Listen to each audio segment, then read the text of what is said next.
India থেকে এনে বিচারে কাজ করা হবে। আমার একটা পরিচয় আছে, আমি সাবেক কৌমুচে আমার মিলিয়ে প্রদেশের বাদশার ছেলে আখতারুজ্জামান শেখ আমার নাম। আমার বাবা জলালুদ্দিন সাইদি আঙ্কেলের খুব কাছের মানুষ ছিল। 1996 সালে তার ইলেকশনে সবচেয়ে কাছের, যতভাবে কাছে ছিল একমাত্র লোক ছিল আমার বাবা। আমি একটা কথা বলতে চাই, শামীম ভাই যখন সামনে যত ইলেকশন করবে তত কিছু মানুষের পাশে থাকবে, আমি তার পাশে থেকে সবকিছু তার কাছে উপকূলভাবে জনগণের রাখতে চাই। আপনারা দোয়া করবেন আমার জন্য, কথা বলতে চাই না।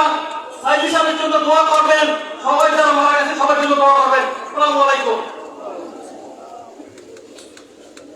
প্রিয় সভাপতি জনতা, এই পর্যায়ে আপনাদের সামনে সংযুক্ত বক্তব্য পেশ করবেন বাংলাদেশ লেবার পার্টির মহাসচিব জনাব মোহাম্মদ আমিনুল ইসলাম। আলহামদুলিল্লাহ রাব্বিল আলামিন, আসসালাতু ওয়াসসালামু আলা সাইয়্যিদিল মুরসালিন ওয়া আলা আলিহি ওয়া সাহবিহি আজমাইন। সম্মানিত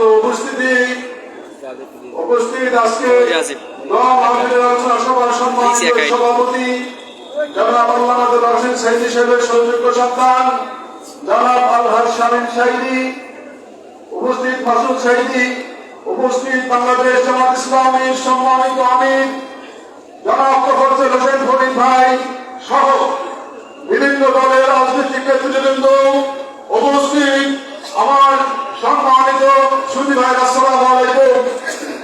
বন্ধুগণ,